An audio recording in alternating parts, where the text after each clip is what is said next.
Yan, good morning guys. Yun nga, nakakalungkot isipin, no? Medyo gipit kasi tayo eh. Kaya kailangan natin gawin 'to eh. Kumbaga, pinag-isipan ko na 'to eh, kung paano ba gagawin. Kaya no choice. Bali, yun nga guys. Bala ko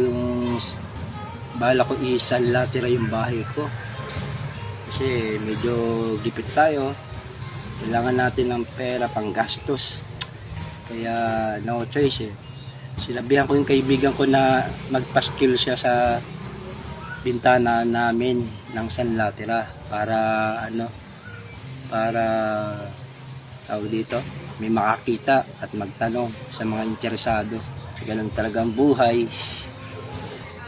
Aalis lang ako saglit.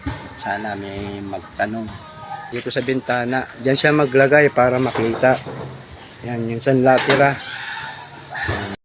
Guys, meron nang tumawag sa akin at may mga nagtanong na rin doon sa bahay natin, sanlatira. May tumawag na sa akin, may mga tumingin na sa bahay namin. Kaso nagtawanan lang daw eh. Ba't kaya nagtawanan? May pumunta daw doon buong pamilya. Meron mag-asawa lang, meron mag-isa lang. Lahat daw natawa sa sanlatira. Bakit kaya natawa sa sanlatira? Yun nga, dami rin daw sa kanya nagtanong. Bakit kaya? Anong mali meron doon? Tingnan nga natin. Kaya niya nilagay. Sabi ko sa magandang sa maganda niya ilagay yung sanlatira eh. Malapit sa bintana eh. Para marami magtanong. Nainganyo. Kailangan na kasi natin ng pera eh. Tingnan natin guys.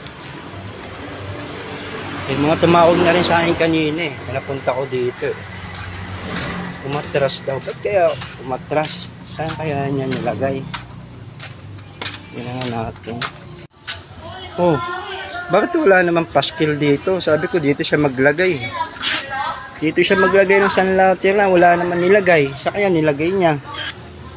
Ito pala, nilagay niya yung sanlatira. Dito niya nilagay. Wala doon sa bintana.